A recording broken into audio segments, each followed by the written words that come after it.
गोरी कव्वी की शादी हुए काफी समय हो गया था, परंतु अभी तक गोरी कव्वी के यहाँ कोई संतान ना थी। पहले तो उसका पति कालू कौवा उससे बहुत प्यार करता था, परंतु अब उसका पति भी उसे हर समय बांझ होने के ताने देता रहता था। क्या क्या आशाएं थी मेरे दिल में। हमारे बच्चे होंगे, भरा हुआ परिवार होगा। मुझे क्या पता था कि तुम बांझ हो और मैं एक बांझ कौवी को ब्याह कर ले आया हूँ। संतान का होना या ना होना मेरे बस की बात थोड़ी है। अगर हमारे भाग्य में संतान हुई तो भगवान हमें जरूर देगा। अब जाओ और अपना भोजन ले आओ। मैं कहाँ से भोजन ला ला कर पेट भरूं तुम्हारा। पति जी, सबके पति ही भोजन लाते हैं, आप कौन सा अकेले मेरे लिए भोजन लेकर आते हो। एक बार कहा कि जाओ, आज के बाद अपना भोजन तुम खुद ही लाया करोगी। वो गोरी कव्वी वहाँ से जाने ही वाली थी कि वहाँ कालू कव्वे का मामा जी आ जाता है। आए आए मामा जी, आज बिना बताए ही कैसे आना हुआ। एक जरूरी काम से आया हूँ। ये बताओ कि तुम्हारी पत्नी के कोई अंडा हुआ अभी तक या नहीं। मामा जी, वही रोना तो मैं अभी अभी रो रहा था। मेरा भी दिल करता है कि मेरी भी संतान हो, और ये बांझ है कि हर समय खाने पर जोर देती रहती है। इसे तो संतान की जरूरत ही नहीं। ये आप मेरे दिल से पूछ कर देखें, आप तो रात को सो जाते हो और मैं सारी रात रोती रहती हूँ। शादी के बाद हर कव्वी की इच्छा होती है कि वो माँ बने। कालू, मेरे पड़ोस में एक कव्वी रहती है, उम्र भी ज्यादा नहीं है। वो शादी करना चाहती है, उससे मैंने तुम्हारी बात की है। मामा जी, ये आप क्या कह रहे हैं? क्या आप मेरे ऊपर सौतन लाने की सोच रहे हैं? तुम बांझ हो और हम कब तक इंतजार करें। पूरा 1 साल तो हो गया है तुम्हारी शादी को। मामा जी, मेरी तरफ से हाँ है। आप जाएं और बात पक्की करें उस कव्वी जी से। गोरी कव्वी से ये बातें बर्दाश्त नहीं हो रही थीं। वो कुछ कर भी तो ना सकती थी, इसलिए वो वहाँ से चली जाती है। बात तो मैंने पक्की कर दी है। तुम कल आना और ब्याह कर ले आना उसे। वो तुम्हारे घर को अच्छे से संभाल लेगी और फिर जल्दी ही तुम्हारे घोंसले में भी छोटे छोटे बच्चे होंगे। क्या बात है गोरी बहन, आप रो क्यों रही हैं? सब ठीक तो है ना? चिड़िया बहन, संतान का ना होना पक्षियों की बस की बात तो होती नहीं। कालू हर समय मुझे बाज बाज कहता रहता है, और अब तो वो मेरा भोजन भी नहीं लेकर आता। अगर संतान ना हो तो ऐसे ताने तो हम मम्मा पक्षियों को सुनने को मिलते ही हैं। आज कालू का मामा जी आए हुए थे और वो तो कालू की दूसरी शादी कर रहे हैं। गोरी, मुझे तो पहले ही डर था इस बात का। अगर कालू की हाँ है तो फिर तो वो दूसरी शादी करके ही रहेगा। उसने तो मेरी भी शर्म ना की, मेरे सामने ही मामा जी को हाँ करती थी। अच्छा, अब चुप कर जाओ। ये लो अमरूद खा लो, तोता देकर गया था मुझे, बहुत मीठा है। फिर ऐसे ही शाम हो जाती है। गोरी और चिड़िया वहाँ से चली जाती हैं। वो मेरी लाल वाली पगड़ी जो मैंने शादी पर पहनी थी, वो कहाँ रखी हुई है? वहाँ पड़ी है। और वो फूलों की माला कहाँ है? वो भी है, परंतु जब आपने मुझसे शादी की थी तो मुझे वचन दिया था कि आप मुझे कभी नहीं छोड़ोगे। तो मैं छोड़ कब रहा हूँ तुम्हें? मैं तो अपने मामा जी के कहने पर दूसरी शादी कर रहा हूँ, और वो भी संतान के लिए। अगर तुम बांझ ना होती तो मैं कभी भी दूसरी शादी ना करता। आपको मुझसे प्यार ही ना था।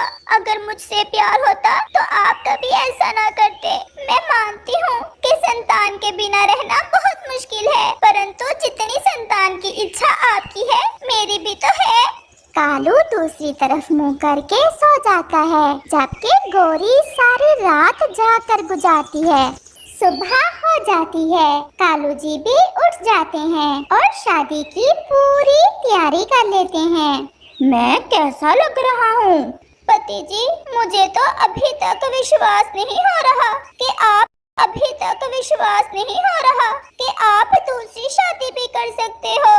शाम को विश्वास हो जाएगा जब शाम को मैं पिंकी को साथ लेकर आऊंगा। फिर कालू कौवा वहाँ से चला जाता है। वो तो कुछ ज्यादा ही तेज उड़ रहा था। उसे तो दूसरी शादी का कुछ ज्यादा ही शौक हो रहा था। आओ भी कालू, तुम तो सुबह सुबह ही आ गए हो। मामा जी, मैंने सोचा कहीं मुझे देर ना हो जाए, इसलिए सारी तैयारी तो मैंने रात को ही कर ली थी। तो फिर चलो, पिंकी को भी मैंने कल ही बता दिया था, वो भी तैयार ही होगी। फिर कालू और उसका मामा जी पिंकी कौवी के घर जाते हैं। पिंकी जी, मैं कालू हूँ। मामा जी ने बताया ही होगा आपको मेरे बारे में। आपको बहुत खुश रखूंगा मैं। खाने में मकई का भुट्टा बहुत पसंद है मुझे, और कभी कभी मिठाई भी। मैं आपके लिए तरह तरह के भोजन लाया करूँगा। अगर ठीक से रहे तो रखना उस बुढ़ी कौवी को, लड़ाई करे तो भगा देना। और हाँ, उसे कहना कि अपना भोजन भी खुद ही लाया करे। मामा जी, आप चिंता ना करें, पिंकी के होते हुए मुझे उसकी क्या जरूरत। अगर कोई उल्टी सीधी बात की तो 2-4 लगाकर भगा दूंगा।